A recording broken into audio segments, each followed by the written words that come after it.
Ayer el Congreso aprobó el veto presidencial de la que ya hemos hablado muchas veces, irresponsable ley de financiamiento universitario. Por supuesto, el agradecimiento a todos los que estuvieron como prioridad la importancia de cuidar el bien común de todos, que es, en este caso, haber protegido el equilibrio fiscal, como saben, absolutamente innegociable para nuestro gobierno. Que estaban con facas, que estaban con palos.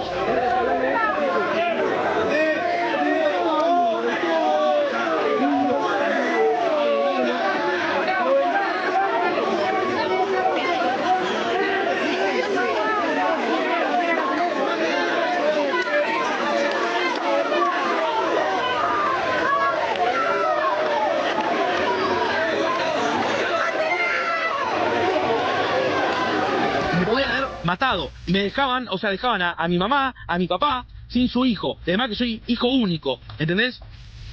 Estos violentos, estos agresivos, querían mi muerte y rompieron propiedad privada. ¿A vos te parece eso, hermano?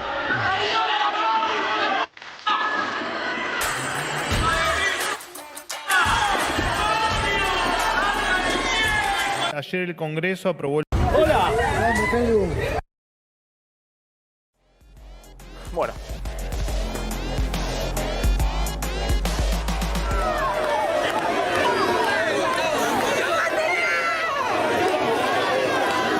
Me podían haber matado y me dejaban, o sea, dejaban a mi mamá, a mi papá, sin su hijo. Además que soy hijo único, ¿entendés? Estos violentos, estos agresivos, querían mi muerte y rompieron propiedad privada. ¿A vos te parece eso, hermano?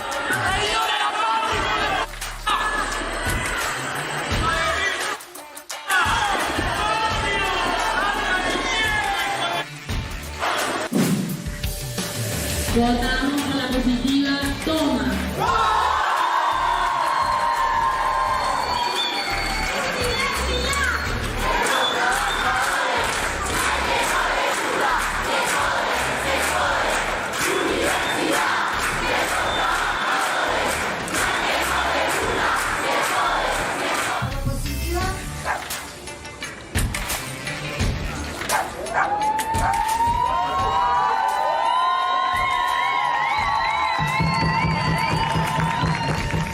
Claramente es un delito tomar una universidad como tomar cualquier edificio.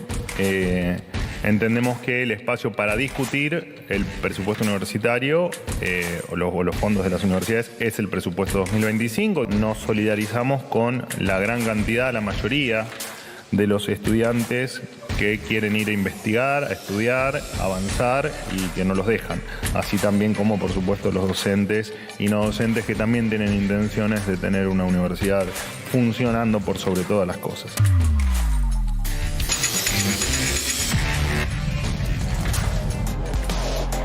Muy buenas noches a todos, bienvenidos a la noche de 24, bienvenidos a MMC. Un día muy movido, previo al feriado.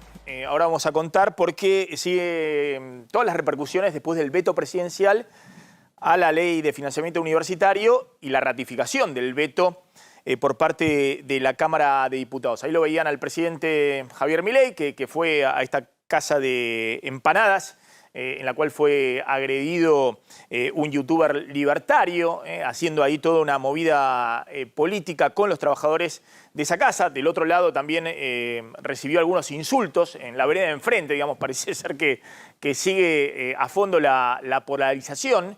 Vamos a contar cuál es la reacción del gobierno. No va a haber asado con los 85 héroes, entre comillas, que apoyaron el veto de Milei en la Cámara de Diputados. Sí hubo mucha movida en las universidades, con paro y tomas en Córdoba, un entredicho fuerte con el rector de la Universidad Nacional de Rosario y el presidente Milei. Bueno, vamos a contar todos los entretelones y está ya en nuestros estudios Martín de Taz, el diputado del radicalismo, para ver qué pasó.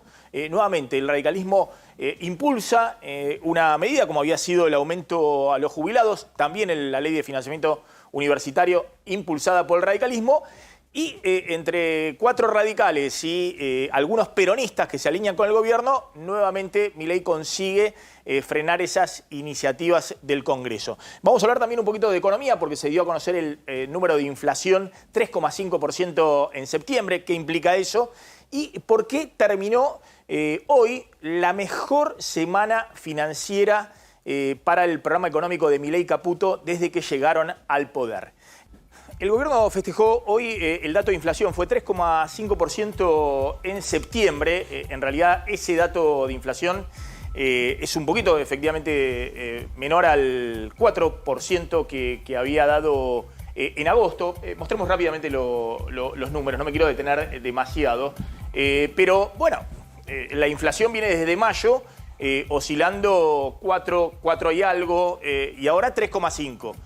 Gracias a que el gobierno ha logrado mantener efectivamente el crawling peg del 2% mensual y que está regulando los aumentos tarifarios. En ese contexto, 3,5% dio en septiembre. El gobierno necesitaba mostrar que el escaloncito se podía perforar el piso del 4%. Acumula 101% desde principio de año la inflación y 209% últimos 12 meses.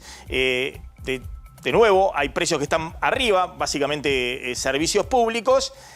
Transporte dio abajo porque el gobierno también está regulando todo el precio de combustibles, demorando la actualización del impuesto a los combustibles. Y el buen dato es que alimentos y bebidas está en 2,3%, ¿no? Pero bueno, uno ve rápidamente, vamos con la placa siguiente, que efectivamente el gobierno logró bajar un escaloncito, la inflación al 3,5%, ahí está. Que ha bajado, pero bueno, desde mayo estaba en 4,2, en julio dio 4, después dio 4,2 en agosto, ahora 3,5. El gobierno está enfocando todos los cañones para que vaya la inflación al 2% y se demora esa inflación al 2%. Lo que sí se ha quebrado es la tendencia, placa siguiente, los últimos 12 meses, donde está bajando fuerte la inflación acumulada los últimos 12 meses, porque están saliendo meses del año pasado donde la inflación había sido muy alta, sobre todo después de agosto, después de la devaluación de agosto, y están entrando meses con inflación mucho más baja. Entonces, la inflación está bajando a 20 puntos, 25 puntos por mes, la interanual, que había tenido un pico de casi 290% en abril, y ahora estamos en el 209%. El gobierno quiere terminar el año en 120% de inflación. 120, 125, ese es el orden, más allá de lo que puso en el presupuesto, que puso incluso una inflación más baja, 104%, eso no se va a lograr, pues ya estamos a septiembre en el 101%. Está jugando muy a favor el precio de la carne en alimentos. Algunos dicen, bueno, ojo, ¿qué puede pasar en noviembre? Digamos, con el tema de la carne. Está jugando muy a favor porque está 20 puntos abajo de la inflación acumulada en el año, en la carne. 80% frente al 101% de inflación. Está jugando muy en contra el tema de lácteos, que está 30 puntos arriba, los lácteos, yogures, leche en polvo, del 101%, 130% en lo que va en lo que va del año. Y todavía quedan rezagados muchos servicios, ¿no? Que el gobierno tiene que actualizar, pero va a usar como ancla, tanto el tema de servicios públicos como algunos servicios privados y impuesto a los combustibles, y el 2% de devaluación mensual es el ancla que usa el gobierno para tratar de desinflacionar. Martín de Taz, vamos ahora a hablar del tema universidades. ¿Qué viste ahí con el número de inflación? El número es muy bueno, el número de inflación es muy bueno, justamente por esto que decías vos, porque logró, el gobierno, todo el mundo ya a esta altura, nadie discute que en el mes de abril cometió una impericia con el manejo de la tasa, que generó 4 meses de estancamiento de la inflación y que se disparara el riesgo país. Y ahora, desde que empezó a funcionar el blanqueo y hay menos dudas sobre los dólares, y entonces eso generó que se diera vuelta, que empezara a bajar el riesgo país, que se recompusieran los depósitos. Entonces ahí el gobierno empezó a hacer pie de vuelta y este dato lo confirma. El dato de septiembre realmente es un dato que me parece que es muy bueno. Por supuesto, la inflación siempre es un electrocardiograma, ¿no? Eso no te garantiza que el mes que viene sí o sí sea más bajo. No, pero siempre que mantengas el ancla del dólar al 2% mensual, bueno, la inflación de alimentos con la caída de ventas que hay sobre todo en supermercados tiene que ir para abajo. El dato de alimentos es muy bueno, inflación núcleo, además, dio 3,3, que también es otro dato muy bueno, porque quiere decir que más allá de lo que vos podés hacer, y vos especulabas recién, que si las tarifas, que si este precio subió más, que si el otro estaba rezagado, la inflación núcleo, que trata de limpiar todos esos efectos, está bajando bien, está en 3,3, ese es un dato muy bueno también. Obviamente la inflación tiene que ponerse por debajo del 2%, porque si no la Argentina tiene inflación en dólares permanentemente. Claro, pero eso no va a ocurrir, no va a ocurrir hasta que no salga el cepo Argentina, ¿no? Es muy difícil. Bueno, el gobierno apuesta que sea antes de fin de año, que la inflación converja por debajo del 2%. Si no mueve el crawling el gobierno, la inflación no va a perforar el crawling del gobierno. O sea, no va a ir por debajo del crawling, más la inflación de Estados Unidos, más algún margen de cobertura por el cepo. O sea, el cepo te hace que vos hasta 3 puedas llegar con relativa facilidad. Yo también coincido que hacia fin de año el gobierno tendría que estar perforando el 3, pero después te va a ser cada vez más difícil bajar, a menos que el gobierno diga, che, el crawling no es más 2, ahora el crawling es 1, que puede ser muy probable que ocurra esto. Que en los próximos meses el gobierno diga, che, ya no necesitamos un crawling 2, ahora de 1 manteniendo el cepo vaya bajando las mínimas mensuales. El dato de la canasta de pobreza dio arriba de 960.000 pesos para una familia tipo, matrimonio y 2 hijos, para no ser pobre. Y muestra, si bien se desaceleró mucho la canasta de pobreza, porque tiene básicamente el componente de alimentos, claro. Dio 2,6% en septiembre y la alimentaria dio 1,7% en septiembre, pero claro, muestra... Mira, 965.000 pesos para no ser pobre. Un palo, tenés que ganar un palo. Para no ser pobre, familia tipo, matrimonio y 2 hijos. Y eso, en términos de los ingresos promedio que tiene la Argentina, incluso trabajadores en blanco, registrados, que están por debajo de eso, muestra... La mitad. Por eso tenemos más de 50... La mitad de los trabajadores registrados en la Argentina ganan menos que la canasta básica. Por eso tenemos más de 50% de pobreza. Nos metemos en el tema universidades, lo que pasó al día después de la ratificación del veto en la Cámara de Diputados por parte de 85 diputados que frenaron la posibilidad 84. de rechazar el veto. No, fueron 85 parece. 84. ¿Vos decís 84? En el tablero figuran 84 y después se enmendó 84 a 160 y después se enmendó porque alguien dijo no, yo no voté así y por secretaría se bajó uno de los positivos y se sumó uno de los negativos. Fíjense el día después, Milei, que fue a un local ahí de comidas en la 9 de julio para... solidarizarse con los empleados que habían dado refugio a un youtuber libertario y hacer, si se quiere, un gesto político. Algunos decían, ahora van a ver, hubo un tuit fallido del presidente, donde hoy fue tendencia en Twitter. Estamos...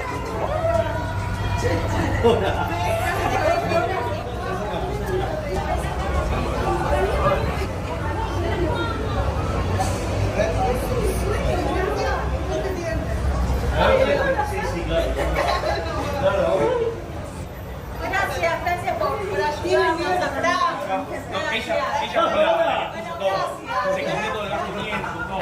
No puedes trabar el teléfono en la piba de los nervios que tiene, ¿viste? Bueno, ahí estaba... puede mostrar a pantalla partida las imágenes. Sí, ahí se había guarecido Franco Antunes, alias Fran Fijap, después de que lo corrieron, lo agredieron, lo golpearon. Parte de la manifestación en favor de la ley de financiamiento universitario. Hay un desprendimiento, bueno, hubo escenas ahí de violencia. Pero bueno, un gesto político de Milei. Algunos decían hoy en Twitter, después vamos a ver con el tema la Universidad Nacional de Rosario, un tuit fallido, no sé si habrá sido el Milei, del Community Manager, donde se hizo mal una división, entonces era trending topic, no sabe dividir, una chicana, digamos, de las redes sociales con el presidente. La chicana es una chicana barata porque no es que el presidente no sabe dividir, sabe perfectamente dividir. Lo que no sabe es nada de la universidad. Bueno. Como no sabe lo que pasa en la universidad, le parece normal poner al revés los números. No se da cuenta que está mal en la cuenta. Eso le puede pasar a cualquiera, que vos te equivoques en una cuenta. El presidente sabe mucho de matemática. Ahora hablamos, pero por eso, ahora hablamos de ese tema. Lo que digo es que más allá de la chicana, no sabe dividir, sabe sumar, evidentemente, porque el gesto de hoy fue un gesto de político, no de economista, no de alguien que no... es el típico político que va y ve donde puede meter un resquicio que sume por lo menos en su electorado. Javier Calvo, el día después de la ratificación del veto. El día después En las universidades, lo previsible. Paro de todos los gremios universitarios y también tomas de facultades por parte de los alumnos en gran parte de las facultades de las diferentes universidades públicas de todo el país. Y la respuesta del gobierno es condenar las tomas, estar en desacuerdo con las tomas. De hecho, lo dijo el vocero presidencial Manuel Adorni hoy a la mañana, que les parecía que no daba. Si quieren podemos escucharlo al vocero sobre lo que decía sobre las tomas. Ayer el Congreso aprobó el veto presidencial de la que ya hemos hablado muchas veces, irresponsable ley de financiamiento universitario. Por supuesto, el agradecimiento a todos los que estuvieron como prioridad la importancia de cuidar el bien común de todos, que es, en este caso, haber protegido el equilibrio fiscal. Como saben, absolutamente innegociable para nuestro gobierno. Claramente es Bueno, ahí estaba Adorni. ¿Qué más, Javier, con este tema? Sí, el gobierno además celebró que conseguir el blindaje al veto, como lo había conseguido con el aumento a los jubilados, y se rearma para ahora otra discusión importante para el gobierno, que es el presupuesto 2025. Bueno, ahí lo tenés a Tetaz. Bueno. Primero que nada, quiero sumar mi repudio a lo que pasó con este youtuber.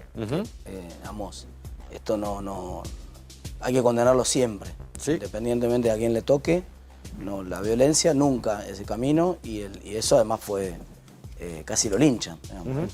Sí, sí. Eso, sin casi. Condenarlo. Lo lincharon, sí, lo lincharon. Sí, porque además le pegaron fuerte, así que no, es totalmente condenable. Espero que la justicia tome cartas en el asunto. Hay mucha gente filmada cometiendo delitos contra él y contra la propiedad, y esas personas tienen que tener la pena que les corresponde. Así que primero, antes de empezar la discusión, quiero acompañar mi repudio a eso. ¿Qué lectura haces de la sesión de ayer? En segundo lugar, la sesión de ayer, bueno, a mí no me sorprendió porque era el número que nosotros más o menos veníamos manejando. Era un número que solamente nosotros podíamos llegar a los 2 tercios si había algún debate sobre si algunos del PRO se ausentaban de la votación porque no estaban cómodos con votar en contra de las universidades, y entonces, o votar en contra del financiamiento, tal vez algunos se ausentaban y entonces le sumaban algún voto menos al presidente. Eso no ocurrió en la magnitud que tendría que haber ocurrido, y entonces finalmente el resultado fue ese. Yo lamento que el vocero siga hablando de déficit fiscal. Nunca estuvo en peligro el déficit fiscal, eso es mentira. Nunca estuvo en peligro porque todo el proyecto era una 10ª parte del superávit fiscal. Y encima el gobierno ya venía negociando paritarias en paralelo y venía negociando acuerdos en paralelo. O sea, la diferencia entre lo que estaba en el proyecto de ley y lo que el gobierno venía negociando realmente era pequeña. No era una diferencia que pusiera en riesgo el presupuesto de ninguna manera. Entonces eso, cuando vos tenés que mentir a la gente porque no tenés razón, como regla número 1, cuando vos tenés que mentir en una discusión, ese ya vos decís, si este está mintiendo es porque con la verdad no le alcanza, no tiene razón. Entonces eso me parece que fue un error. Te pregunto una cosa, porque es evidente, los números son 0,14 del PBI, a lo sumo puede ser 0,2 del PBI, que es lo que se reduce el presupuesto.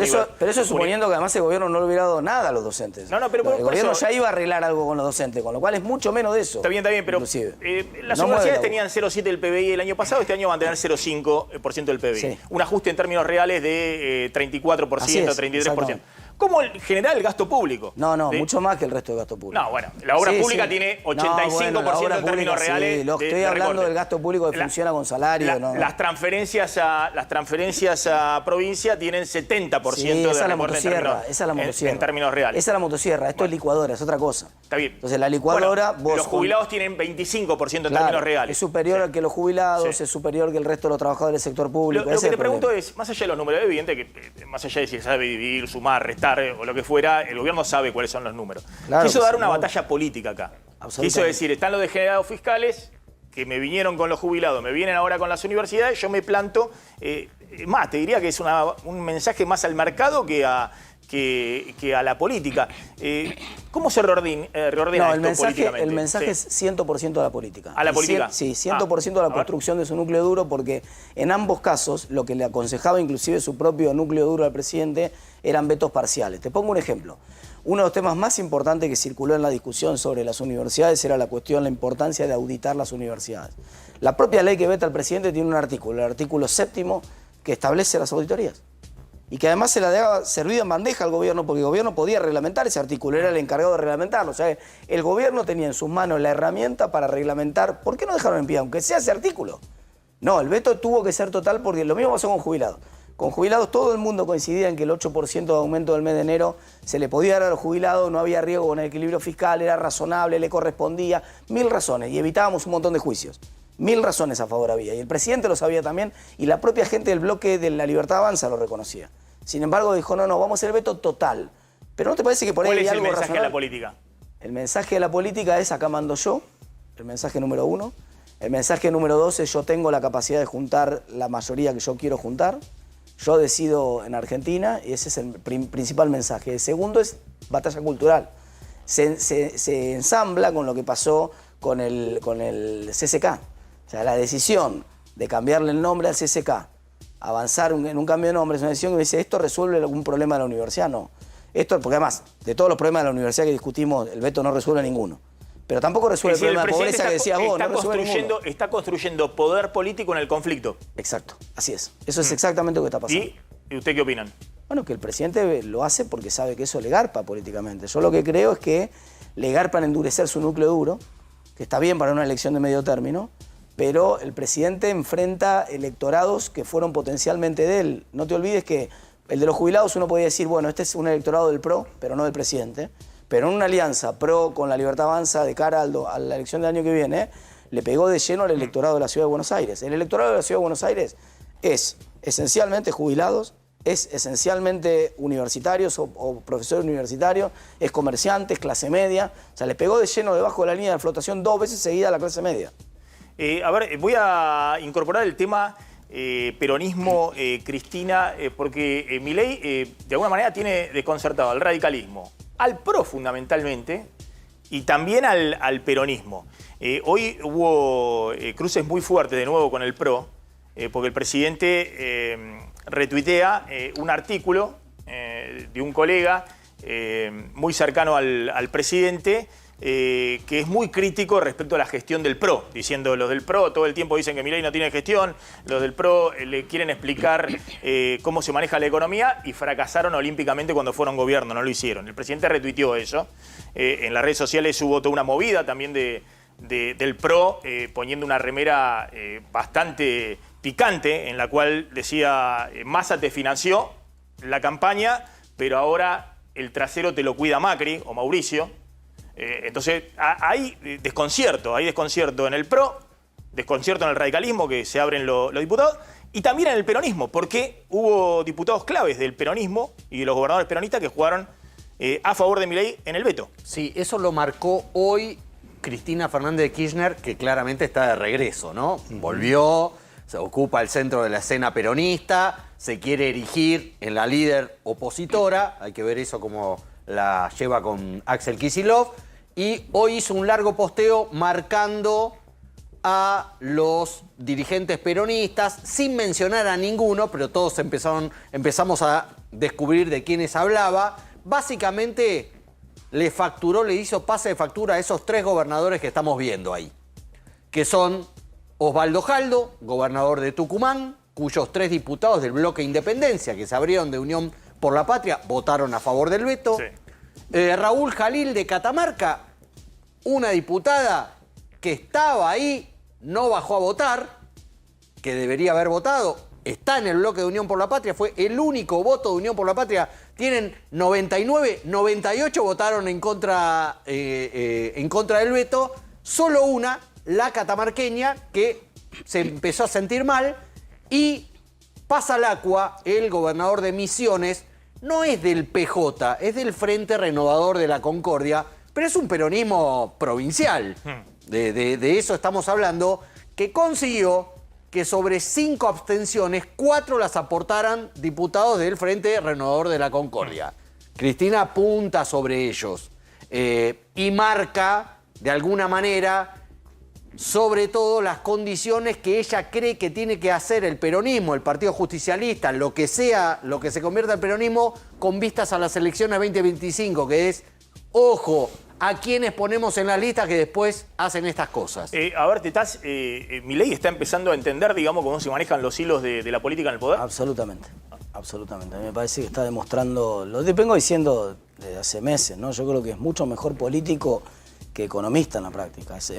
Milei está demostrando mejor manejo, el mejor entendimiento de la política que nadie. Entiende perfectamente no solo cómo funcionan las redes sociales, la comunicación, donde eso ya le sacaba leguas al resto de los políticos de la Argentina, sino que entiende, pero tiene mucha habilidad para asociarse, esto que venías diciendo vos, con Massa, porque toda esta discusión de que no hay presupuesto, dice Adorni que esta discusión del presupuesto universitario hay que discutirlo en el Congreso, en el presupuesto, eso es lo que decíamos nosotros. El problema que tenemos ahora con la universidad es justamente porque Massa hizo un acuerdo con Milei para que no haya presupuesto.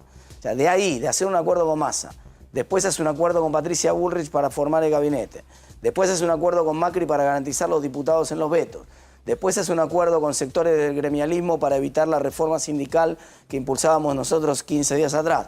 Entonces vos vas viendo que él va haciendo acuerdos permanentemente sin ponerse colorado con los distintos sectores de la política. Y los va abrochando a todos. Y después, o sea, acuerda, brocha, sí, es una maquinita esa de... Hay que ponerle, ¿viste la maquinita de ganchitos esa? Pero también los abrocha a ustedes. Bueno, porque le saca diputados al radicalismo. Por eso te decía más vez. temprano, Javier, en el off, que esto lo vas a ver cada vez más seguido, esta forma de construir mayorías o primeras minorías, que son las que necesita, en este caso para vetar, transversales, donde come de un poquito de cada lugar. Ahora, ¿sí? y te hago una pregunta, porque en esto que se ha metido en diagonal y negocia con todos, y el presidente tiene, no solamente Santiago Caputo o Guillermo Franco, sino que él tiene en el celular a los principales dirigentes políticos de la oposición, y no solamente a Macri. La pregunta es, la pone a Cristina enfrente y quiere confrontar con Cristina. Y Cristina aparece, porque la única que apareció a nivel nacional confrontando hoy desde la oposición es Cristina. Todo el resto es una oposición dialoguista que quiere acompañar al gobierno, que quiere no. Entonces, ahora el clásico es Milei-Cristina mirando el 2025. Sí, exactamente. Porque yo creo que la polarización que busca él busca polarizar de alguna manera una elección que normalmente no se polariza, que es la elección de medio término. Busca polarizarla y sabe que su rival muy probablemente sea Cristina y por eso está apuntando a polarizarla. Hacia el 2027 me parece que el intento de polarización de ellos es con Kicillof. Vos fíjate que hay desde todo el aparato oficial una protección permanente de Kicillof. O sea, vos mirás de cada 100 tuits del presidente, miralo, no me creas, poner a alguno de los de asistentes de producción a hacer esto. De cada 100 tuits del presidente, hay 70 contra Juntos por el Cambio, el radicalismo, distintos lugares, distintos espacios, y hay 5 contra Kicillof. O sea, sistemáticamente en el ataque, es un ataque sistemático, no hacia Kicillof, que hacia Kicillof lo protegen, siendo que le entran la bala por todos lados a Kicillof. Yo soy de La Plata, por ejemplo. Es decir, lo ignora Kicillof, confronta con Cristina y le da con todo al espacio pero lo protege a Kicillof. del PRO y a los radicales. Lo protege porque lo elige para competir en el 2027. ¿Ah, sí?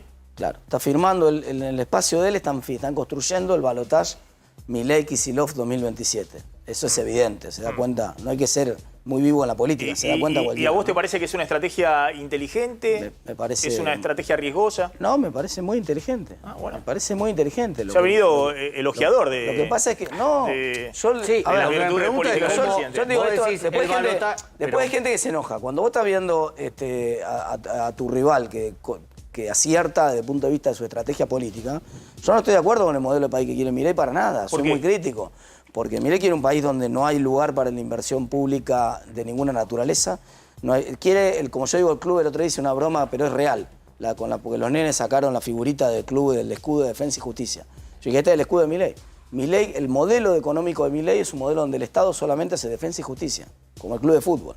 Y donde el Estado no hace educación pública, donde el Estado no hace infraestructura, donde el Estado no se ocupa de la salud, donde el Estado no... Todo eso, él lo dijo el otro día en el Congreso. El más liberal, él lo dijo el otro día en el Congreso, se lo da todo de los a las radicales. provincias. Vos eras el más liberal de los radicales, que querías una economía abierta, pero competitiva. Absolutamente, ¿y eso qué tiene que ver? Pero eso qué tiene que ver... Milei dice, es lo que estoy llevando a No, pero cabo. eso es otra cosa, por eso. Acaban de anunciar esta semana además de baja de aranceles, de la regulación del comercio exterior. Brillante, la desregulación, el camino de regulatorio. Para que venga la importación. El camino de regulatorio de Milei, sobre todo el de Sturzenegger, me parece brillante y lo acompaño. Y lo promuevo. Y de hecho es lo que hice durante mis 2 años y pico en el Congreso, presentar un montón de normas pero para pareciera sacar que regulación. acompañás todo, porque acompañás la estrategia económica. ¿Decís que es brillante políticamente? Exactamente, ahí está la diferencia. Nosotros tenemos que ser capaces... ¿Por qué no te afiliás a la Libertad Avanza? Es una linda chicana con la cual ahora van a hacer memes. Pero mirá, esto es muy importante esta pregunta que haces vos. Porque nosotros tenemos que ser capaces de construir un consenso macroeconómico en Argentina, que no fuimos capaces de hacerlo. Sí lo hizo Chile, lo hizo Colombia, lo hizo Brasil, lo hizo Paraguay, Perú, Uruguay. Nosotros construimos un consenso democrático, sí, no hay duda sobre la democracia, pero gane quien gane, se respetan las reglas de juego, la democracia se cuida. Ese es el único consenso que construimos, no construimos el consenso macro. En Brasil te gana un comunista, sí, uno de izquierda. No, en Chile te gana un comunista. En Chile te gana un comunista y te dice, no te voy a dar el IFE porque genera inflación. O en Colombia te gana un comunista. Pero te mantiene la independencia del Banco Central. En Perú te gana un comunista y te mantiene la independencia del Banco Central. En Brasil gana Lula, ahora se termina el mandato del presidente del Banco Central y postula al secretario del Banco Central, que es más ortodoxo que el presidente. Ningún problema. Entonces, nosotros tenemos que poder construir eso. Yo estoy de acuerdo con la estabilidad macroeconómica, porque como quiero que gobernemos nosotros después de Milei, a nosotros nos conviene gobernar un país que tenga estabilidad toda la vida. Además, cuanto antes Milei consiga la estabilidad, más rápido se va a notar que no tiene nada para después. Perdón, que ¿nosotros quiénes son? Los radicales. Ahora, ¿Vos ves alguna chance? Muchísimas. Por lo que Gobernamos está viendo Milei muchísimas porque gobernamos... Es cara o seca, dice Milei. Muchísimas porque Soy yo gobernamos... o Cristina. No hay lugar para los radicales, para el PRO, para nadie. O él dice Kicillof en el 27. Por eso digo que él es muy inteligente en ese planteo. Porque él sabe que le puede ganar fácil a Cristina y sabe que le puede ganar fácil a Kicillof. Pero él no le puede ganar a una propuesta razonable, que sea una propuesta que acepte la estabilidad, que esté de acuerdo con la estabilidad, que no se la dinamite, que lo ayude a construir esa estabilidad como nosotros lo ayudamos, y que al mismo tiempo, después de la estabilidad, le diga, ¿y ahora qué? Y él diga, no, para mí no tiene que haber nada de infraestructura, y nosotros digamos, para nosotros sí tiene que haber infraestructura. Él diga, para mí no, la educación ni siquiera tiene que ser obligatoria, como lo dijo varias veces. Para nosotros sí. Fíjate qué paradoja. Los liberales que ahora le acaban de poner al Centro Cultural Kirchner, le acaban de poner Sarmiento. Sarmiento era un gran planificador, un gran planificador. Para los cánones de Milei, Sarmiento era más parecido a Larreta que a otra cosa. Roca también era un gran planificador. La ley 1420. Sarmiento, ¿a qué Larreta? Pero para que se me hizo un cortocircuito, venís hablando de Sarmiento, de lo que quieras, claro, y me metiste en Larreta. ¿Qué Larreta es? Porque hay una estrategia de planificación sistemática. ¿Qué hizo Sarmiento? Sarmiento hizo el ¿Pero qué Larreta me estás hablando?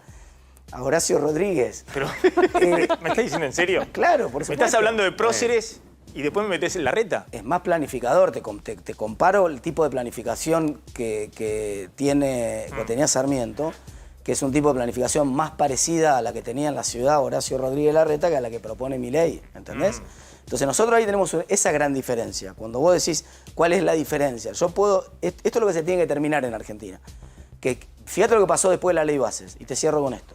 Cuando terminó la votación de la ley Bases, a nosotros nos puteaba todo el mundo en las redes sociales. La mitad de la gente nos decía, le votaron todo a Milei, hijos de puta.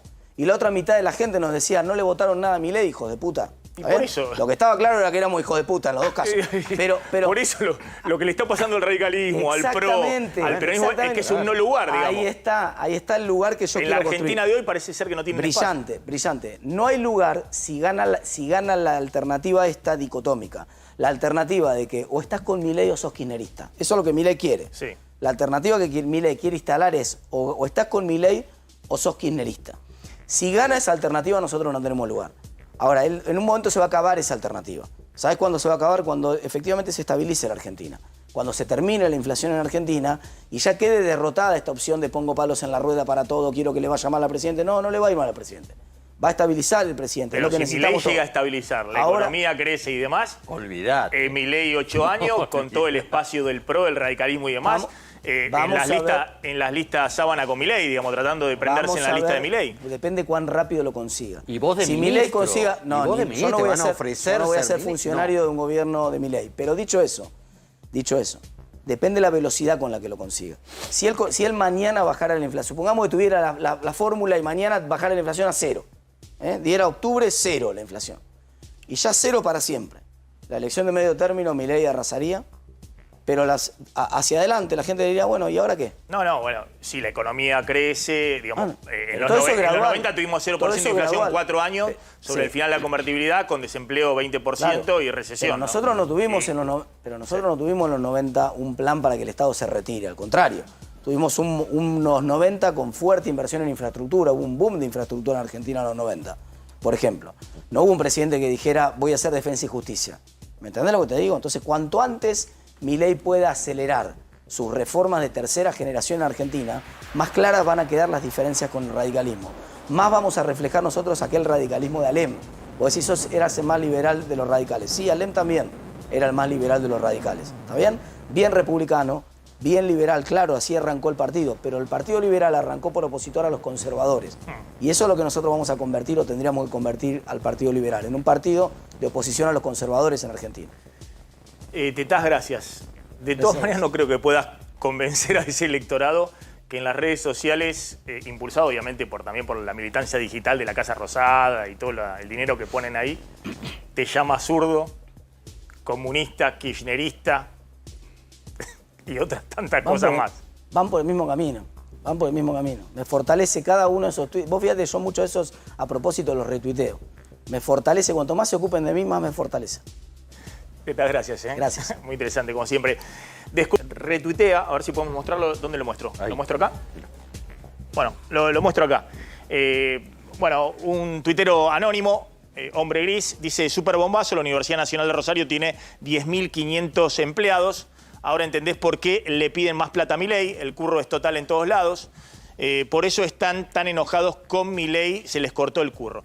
El presidente, a ver si se puede ver, porque ahí no se ve el tuit del presidente, que es lo importante, el de arriba.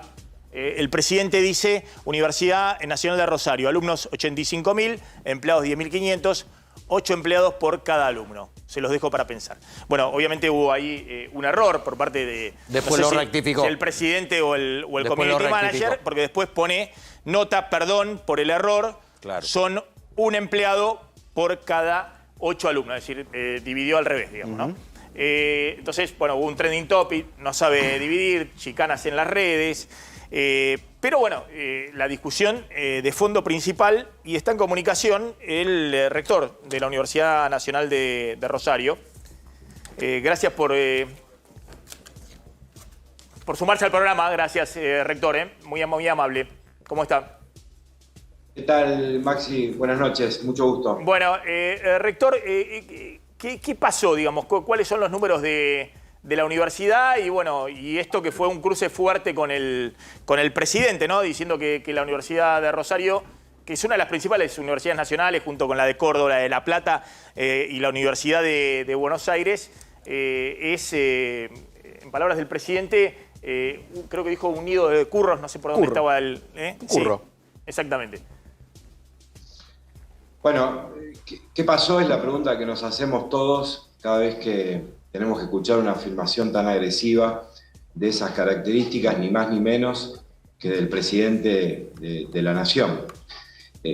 Más allá del error, yo incluso concedo eso porque le puede pasar a cualquiera. Es impropio de un presidente. Yo espero mucho más del presidente de mi país. Y no tengas ninguna duda, Maximiliano, que la intencionalidad siempre, en todas las afirmaciones, todos los días hay una nueva, es la de generar una especie de manto de sospecha respecto de lo que sucede en el ámbito universitario, para que eso desprestigie a la universidad y el desprestigio sea el fundamento del desfinanciamiento. Sin dudas, el objetivo es ese. Y yo ni siquiera contesté en redes sociales porque no voy a contribuir a deteriorar aún más de lo que está el debate colectivo. Creo que la sociedad argentina se merece, sobre todo de quienes tienen responsabilidad institucional, mucho más de lo que hoy se le está proponiendo. Pero sí creo que es importante poner blanco sobre negro, aclarar frente a cada difamación lo que es necesario. Primer error. A mí me preguntaron cuántos estudiantes de grado tenía la universidad, y efectivamente tiene alrededor de 85.000. Para ser más exactos, 90.056. Pero la universidad es mucho más que eso. Nosotros tenemos casi 7.000 estudiantes de posgrado, tenemos 7 escuelas preuniversitarias medias con casi 4.000 estudiantes, tenemos 4.300 estudiantes en el programa de adultos mayores, tenemos 11.000 estudiantes activos en la escuela de oficios, tenemos 500 estudiantes haciendo una secundaria virtual para mayores de 18 años. Pero además de eso, el otro detalle, porque en el mejor de los casos lo que se hace es malintencionadamente contar una partecita de la verdad, la universidad no solo enseña, la universidad produce conocimiento y produce ciencia. Nosotros tenemos 14 institutos de investigación con el CONICET, laboratorios, un hospital veterinario, un hospital escuela odontológico. Tenemos tareas asistenciales en 2 hospitales muy importantes de Rosario y la región, el Centenario y el Eva Perón. Tenemos 716 equipos y proyectos de investigación. Tenemos más de 40 edificios distribuidos en 7 ciudades. Tenemos 7 comedores universitarios, 2 residencias universitarias y más de 800 hectáreas en campos experimentales. Todo eso es la Universidad Nacional de Rosario y mucho más, que no quiero extenderme en la explicación. Rector, hay un detalle adicional, también muy importante, Maxi, si me permitís, que es que además cuentan los cargos, el presidente, y debería saberlo esto, si no se lo comparto, como si fueran cargos completos. En las escuelas medias, claro, la mayoría de los profesores, hay 1.081 profesores en las 7 escuelas medias que tiene la universidad, dictan horas cátedras, horas de biología, de física, de matemática, de química, de lo que fuera. Pero a los efectos del sistema están contados como un cargo, y lo mismo pasa con los docentes de dedicación simple, que es el 60% del personal docente de la universidad. Ahora, decano, efectivamente, ¿no? Yo coincido, ahí hay un problema con el presidente, porque si uno dice, bueno, las universidades nacionales que tiene la Argentina son todas un curro, un desastre y demás, entonces, bueno, ¿por qué están en los rankings latinoamericanos en los primeros lugares? ¿Por qué la eligen tantos estudiantes latinoamericanos? ¿Por qué vienen a estudiar a la Argentina? ¿Por qué, no sé, en la Facultad de Medicina de la Universidad de Buenos Aires, el otro día había acá un militante libertario que decía que estudiaba ahí porque es la mejor del país, porque no va ni la Austral, ni al CEMIC, ni a centros privados que son muy respetables, pero la mejor es la Facultad de Medicina de la Universidad de Buenos Aires? Entonces, me parece que ahí el presidente se tiró un tiro en el pie, porque justamente la Argentina tiene, hacia adelante, cualquiera sea la política económica, una base. Y en vez de elogiar esa base, hacia el mundo está menoscabándola. Pero, ¿cuántos son los alumnos que hay por profesor en las aulas, ¿no? Porque uno de los problemas de la universidad pública a veces es que hay demasiados alumnos por aula, a diferencia de las nuevas universidades privadas, sobre todo las más caras, que tienen posibilidad de tener menos alumnos por aula. Es decir, que sea una atención más personalizada el proceso de educación. ¿Cuánto es en promedio más o menos la cantidad de alumnos que hay por aula? Lo que pasa es que, Maximiliano, por las razones y las características que te comentaba, es imposible y además sería falsa esa afirmación. Primero porque las actividades de la universidad, y eso comprende al personal, excede largamente la enseñanza a las aulas, porque tiene que ver con todas estas a las que hacía referencia. Entonces, cualquier ecuación distorsiona la realidad. Y segundo, porque tiene que ver con las disciplinas.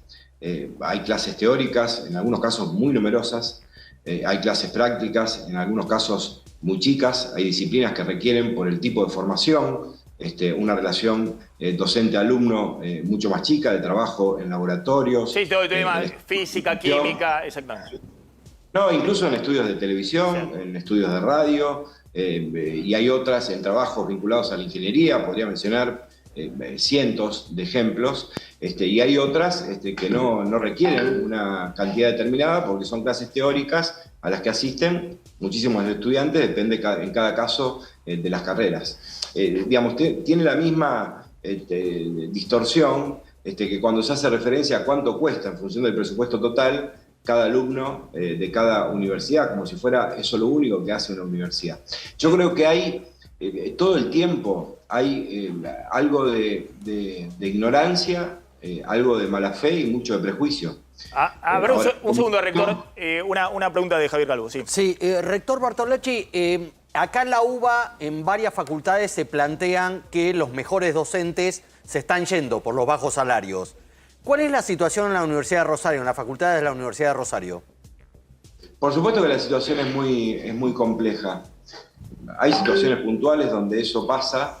Lo que está pasando mucho, sí, naturalmente, por el salario que cobran, es que acceden para poder vivir a otros trabajos.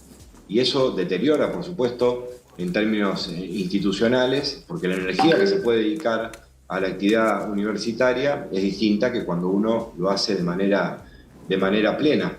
Lo mismo pasa en el sistema científico nacional. Y lo que hay que advertir, que lo que se pierde en la universidad, en el sistema científico, no se recupera después con una decisión.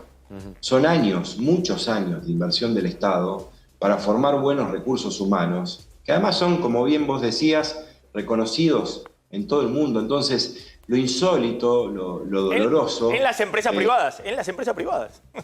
Pero por supuesto, pero lo inexplicable, lo insólito, lo doloroso, que además es profundamente injusto, es que cuando vos tenés una institución pública, que es la única en el país que resguarda algo de prestigio, lo dicen todos los estudios de opinión, en vez de pararte sobre esa institución pública para ayudar a reconstruir la nación y enfrentar todos los problemas que tiene, bien, lo que haces es socavar esa legitimidad. Bien. Pasa solo en la Argentina esto. Decano, rector, gracias, muy amable. Se me terminó el programa. No, por favor. Gracias. Un abrazo. Bien, nos estamos retirando. Gracias, colegas. Se quedan con Pablo Caruso y equipo. Nos reencontramos mañana. Chao.